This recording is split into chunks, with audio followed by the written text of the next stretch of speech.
in a combination of polls, Trump has retaken the lead in Ohio, okay?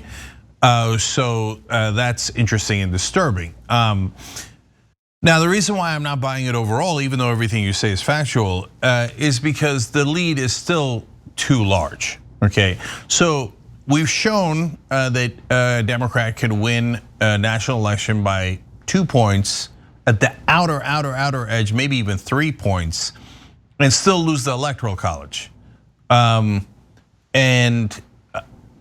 okay, and add in throwing out some of the mail-in ballots, add in voter suppression, add in everything, right? And you get to 5 points. But beyond that, it's just too big a landslide.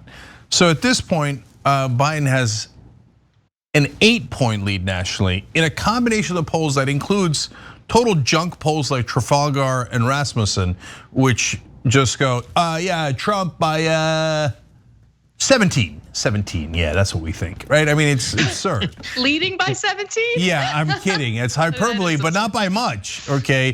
Trafalgar is nowhere near the other polls. They're off by 10, 15 points. I don't even know, what is that? I've never even heard of that in my life. It's a right-wing polling operation that's just silly. And they're trying to make it seem like Trump has a chance, so that if Trump wants to steal the election, he can say, well, I mean, Trafalgar said I was winning by 1 in Ohio, right? So that's the point. And Rasmussen is not much better, but Trafalgar is so absurd that they make Rasmussen look moderate. And by the way, those two are way worse than Fox News' polls. So, I mean, to give you a sense of the spectrum. So anyway, 8 points is landslide by any definition. But if you say nationally it doesn't matter, of course it's state by state, but that trickles down to all the states. So hence, Joe Biden still has a comfortable lead in North Carolina. So look, we got all these things, and oh my God, there's hubbub and what's gonna happen, and the militias and the mail-in ballots, etc. But there's also an excellent chance that early on election night, we tell you, Joe Biden has won the state of North Carolina. This election's over, instantly over, gone, done. Because there is no scenario where Biden wins North Carolina and Trump not only wins, but doesn't get landslided. There is no scenario where North Carolina does not equal a landslide. And so, look, Trump has to win Ohio, okay, all right. You throw in Trafalgar, Fox News, etc., and he's in a combination of the polls, including the other legitimate polls. Okay, Trump's up by a little bit in Ohio if you look at Real Clear Politics Today. But Biden still has the lead in Florida. Trump has to win Ohio, Florida. He has to win all of Arizona, North Carolina. He has to hold those, obviously Georgia, Texas. He has to hold all those. And then on top of that, he then has to go win either Pennsylvania, Wisconsin, or Michigan. He's way down in Pennsylvania, Wisconsin, and Michigan. So that's why Frank Luntz says, if Trump wins and it's legitimate, then polling means nothing, because the polling indicates he's gonna get crushed. And guys, I wanna say one other thing. Look, I'm the last person to tell you guys to get complacent. My hair was on fire in 2016. We've gone over that a million times, right? And don't get complacent. He wins if you vote. If you don't vote, he doesn't win, obviously, right? Now, having said that, there's so many other factors going on his side, which I'll get to later in the night. But guys, the reason why we have to make it clear that Biden has a massive lead is because if Trump tries to cheat, he's gonna pretend the race was close. And the race ain't close. The top Republican pollster in the country is saying he's gonna get obliterated, right? So when we say the race is close, which isn't true, we could be potentially helping Trump's talking point after the election if he's going to try to steal it. And at this point, stealing it is basically, definitively his best chance. You see what I'm saying? Yeah, he's gonna have to jump in there pretty with the significant plan to steal this when you consider how many people have voted early, how many mail-in ballots we have. Like, records are being broken all across the country, and a lot of people are circumventing the plan of the Boogaloo Boys, the Proud Boys, Roger Stone, and the 2020 version of the Brooks Brothers riots that they've been planning. They've circumvented that by doing a lot of early voting. So I think even with all of Donald Trump's best shenanigans that he has laid out, I don't think he's going to be able to overcome the early voting if people continue early voting, like you mentioned, Cenk. Yeah, and I'll go further. Look, in 2016, about 136 million people voted.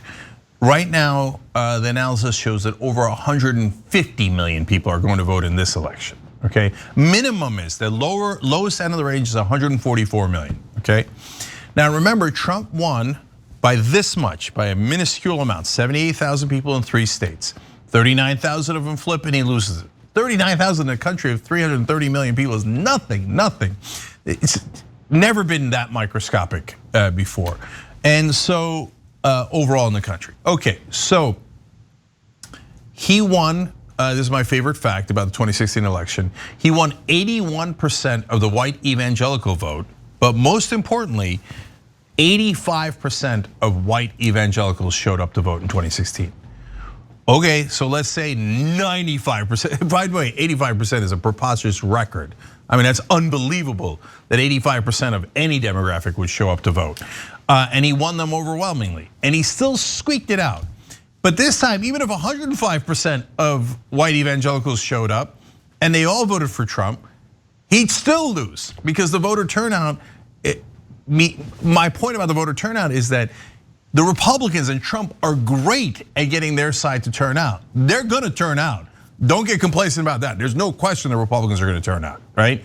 But the massive increase in voter turnout indicates more Democrats are turning out, because that's not guaranteed. That doesn't normally happen. So how is the guy who won by a 78,000 vote margin going to overcome 8 to 12 to 15 million extra voters? It just, and okay, so I'll say, look, let's talk about his brief surge for a second. So this did not get really commented on much at all by the press, but Trump had a little bit of a bump up over the last week or so, right? My theory on that is that people saw him recover from coronavirus and they're like, some that are independent, some that are undecided, looked at it and went, oh, maybe he was right about coronavirus not being a big deal. He's 74 years old, he recovered really easily. Maybe he was right? And maybe they're overhyping it, maybe I'll go to Trump, right? The problem with Trump is he can't help himself. All he's done since then is continue to punch himself in the face. Walking out of the 60 Minutes interview, looking like an idiot, handing in 1,000 pages that are all blank as his healthcare plan.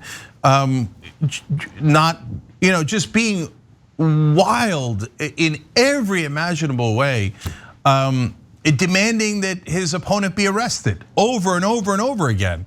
So if you really are an independent, you're not MAGA, you gotta be thinking, really?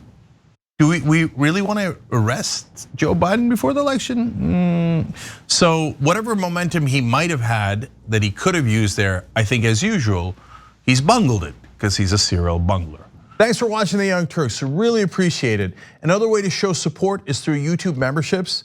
You'll get to interact with us more. There's live chat emojis, badges. You've got emojis of me, Anna, John, JR. So those are super fun. But you also get playback of our exclusive member-only shows and specials right after they air. So all of that, all you gotta do is click that join button right underneath the video. Thank you.